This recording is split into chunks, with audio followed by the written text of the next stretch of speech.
Chinander, Omaha World Herald, Sam McEwen. Hey, Coach. It's good to see you and good to talk to you. Um, so many of the conversations that Scott Frost has had with the media in the last 6 or 7 months has been about testing protocols and the COVID-19 pandemic and whether there was going to be a season or whether there wasn't going to be a season. And that's kind of what the head coach talks about. As a coordinator, how is your life maybe a little bit different? Because you don't have to necessarily focus on the testing protocols or be in the Big Ten head coaches meetings. So, how is your life as a coordinator maybe a little bit different? And what have you been focusing on up to this point? And what do you focus on now as you guys go into kind of a fuller training camp? Yeah, I guess that's probably a long answer, long question, but um, it's been ever changing. Hang on a second, let me shut my phones off here. Sorry about that, guys. It's been kind of an ever changing situation ever since this thing started, and Coach Frost and the other people involved have done a great job in getting a plan for us, getting a process for us. The testing protocol, like you talked about, part of my job is reinforcing those protocols around the bubble, if you will, to make sure that we're doing things the right way so that we don't lose players or coaches. As well as making sure the testing is going smoothly and all those kind of things, and then starting back April or May, it just was Zoom, and it's so much Zoom stuff, and you guys are dealing with it too. But it's Zoom with the kids and trying to keep them involved and trying to keep them focused on scheme and structure of the defense. Obviously, we're not out there with them during that time, but how could we just, there's so much Zoom going on. Just how could we keep them engaged in what was going on? And I think our coaches did a tremendous job with that. And then right now, up until they let us put pads on whenever that comes tomorrow or whenever the Big Ten says it's time to go. It's been fundamentals. It's been getting the coverage pieces right, getting the rush lanes fixed, just all the detail stuff that sometimes shouldn't get glossed over, but sometimes do because you're trying to install defense and you're going against the offense and you got so many situational work. But just those fundamentals, the details, trying to make sure everybody's on the same page within the calls, and then we get to go out and actually run those calls and do it against our offense in pads and have some scrimmage and some game situations. Hopefully, all that information that we've been giving them will be retained, or at least they'll once they go out and make an error, they'll at least say, oh yeah, you did tell me that one time in those Zooms, and now they'll understand it. So I think just giving them a good baseline is the best thing that we've done right now, and I think the coaches have done a great job. Uh, Lincoln Journal-Star, Steve Sipple. Go ahead. Hi, Coach. Um, Wondering, Deontay mentioned that the energy, you have been emphasizing energy. Why energy in particular? Maybe that's Scott or the coaching staff. Why has that been an emphasis? No, I just think it's he's right, and I've been chasing guys around a little bit, even in individual drills. It's just that great teams. It's been said since the beginning of time, good teams are kind of led by the coaches, great teams are led by the players, and some of those guys that have had a lot of experience for us need to take the next step and just give us some great energy, some great leadership. And I want to have fun out there. I want to be demanding. I want to be full speed. I want to get everything we can out of everybody, but I want to have fun too. And football's a fun game. And when you're playing really fast and you know what you're doing, once they let us get pads on and we're hitting people, once that stuff all comes together, that's where the fun comes to me. But we have to feed off each other's energy. And the other piece of it is, we haven't been able to stress it to them as much yet, but when we get into the Big Ten season here, we're going to go in Memorial Stadium, and there's going to be, whatever they let us have, 0 to 500 people. I don't even know what the numbers are going to be, but it's going to be kind of, bring your own juice a little bit, bring your own energy. Yeah. So we need to get that going now. Our guys are not just our guys, the whole conference, they're not going to be used to playing in front of an empty stadium. In the Big Ten, especially at Nebraska, when they're on the road or we're at home, we have the best fans in the country, period. And there's always a lot of juice coming from the stands. There's not going to be, so we're going to have to bring our own a little bit. Good point. Now, one other question. Is there anything, Eric, in particular you'll want to see from Scott's offense as the season approaches? I mean, You talking do you about ask him for any? Go ahead. you talking about as we're practicing against each other? Yeah, exactly. Well, I think he's got a great plan, first and foremost, of giving us, since it's an extended kind of period, giving us a lot of different situational work, whether it be third down, whether it be backed up red zone, 2-minute drives, 4-minute drives, all those types of things. He's got those programmed into his calendar already. So he's done a great job just from a team management-wise of situational stuff. And then, there's obviously stuff that scheme-wise that they want to see and we want to see.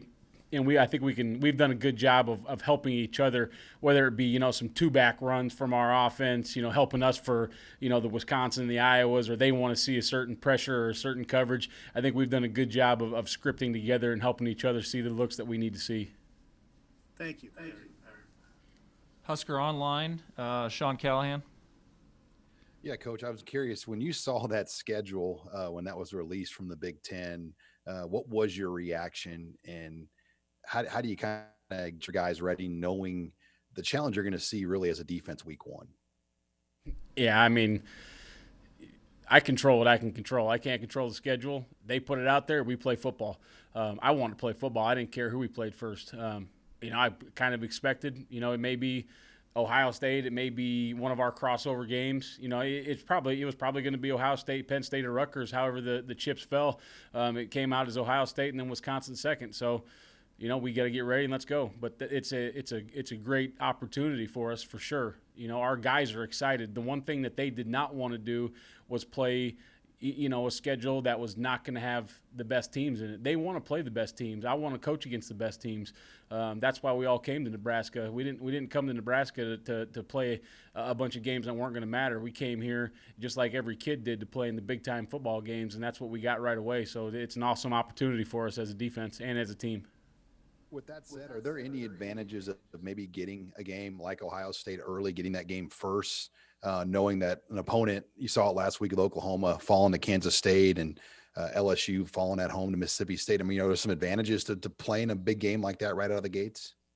I mean, you could say yes and no. I mean, you can make arguments on both sides. The argument's probably to get them right away is, they don't have a game under their belt, but neither do we. Maybe they're a little rusty. Maybe they got some new guys in new positions, but so do we. And you could probably make an argument that it might be better to get them later in the year.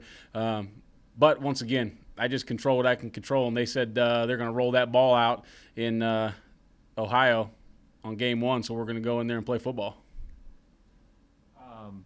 Omaha World Herald, Evan Bland. Hey, Eric, I was just wondering if you could put in perspective how difficult it is to go 10 months without players going in full pads. And then how do you find the balance in the next few weeks as you try to work toward that full contact, but also try to stay fresh for potentially 9 games in 9 weeks? Yeah, those are all challenges, Evan. And like I said, Coach Frost has got a good schedule for us, and he's talked to me about his plan, and just so we kind of see what he's got planned for us. I think he's got enough situational work. Like you mentioned, the fine line is getting them ready to play a football game and not driving them into the ground. Not having pads on for 10 months, not ideal, but once again, most people are in the same boat. Some people had spring ball early, some people didn't, but most people are in the same boat, so it's not like it's an unfair advantage. The hard part for me, to be honest with you, was not being able to be with the kids and see them face-to-face, and, leadership is a contact sport. Not being able to touch those guys and hug them and just be with them every day was the hard part for me. And not having pads on it's not ideal, like I said, but like I said, everybody's doing the same thing. When we were in the NFL, it's, pads were not a huge situation once you got through about 4 weeks anyways. So we found ways around that, but just not being able to see those guys for an extended period of time, I think, was the hardest part for me. We'll get to about 2 more here for Coach Chinander. Mitch Sherman from The Athletic. Hey, Coach. I had a similar one to what Evan asked about the pad, so I'll just kind of follow up with that. What have you been able to watch, what's happened around college football so far and learn anything at all about how things may work or not work for you guys based on the unusual schedules that other teams have had to navigate through, and then maybe the success or lack of success that they've had as a result of that? Yeah, without getting in too much detail, I have had an opportunity to watch. First and foremost, I'm a football fan. When Nebraska high school football kicked off, I had 2 games streaming on my TV, so I've been watching games as much as I could, even while we're working. But I've also had the opportunity to talk to some of those coaches that played early, some friends in the business, what they thought that they did wrong, what they thought they did right leading up to those games. Is it live tackling? Is it not live tackling? Is it live up front? Some people just went completely, no contact because they wanted to get to the game healthy and safe and all those types of things. And did that work? No. So I think that once again, Coach Frost has found a good balance for us. But, not being the first ones to play, even though I would have loved to have played a month ago, not being the first ones to play, I think gave us a little bit of advantage to talk to a few people and find out how practices worked. Like I said, what didn't work and what did, and can we find that balance of what's going to work for Nebraska football? Our last one for Coach here, Parker Gabriel, Lincoln Journal-Star. Hey, Erik, could you, good to see you. Could you just sort of put into perspective maybe the challenge on the recruiting front for you guys as a staff? I mean, there's a lot of talk about kids not getting the opportunity to go to campuses and all that, but how much different is it to not have been able to get on the road this spring and evaluate and not be able to get out and watch high school games in person this fall? Yeah, I think that you're asking another question that's got a lot of parts to it. First and foremost, not being able to get out and see guys makes it hard to get early offers out. And we all know anymore, without getting an early offer out to a guy, it's really hard to get to know them because they do have other offers and they want to get to know the places that have offered them scholarships. But without seeing them in person, are they really, 6'4", or are they 6'1"? They are advertised as 6'4". I'd love to see them move in person. I'd love to talk to the teachers and the counselors and the lady that works in the lunchroom and all those people to find out what kind of kid that is. And we don't have that opportunity right now.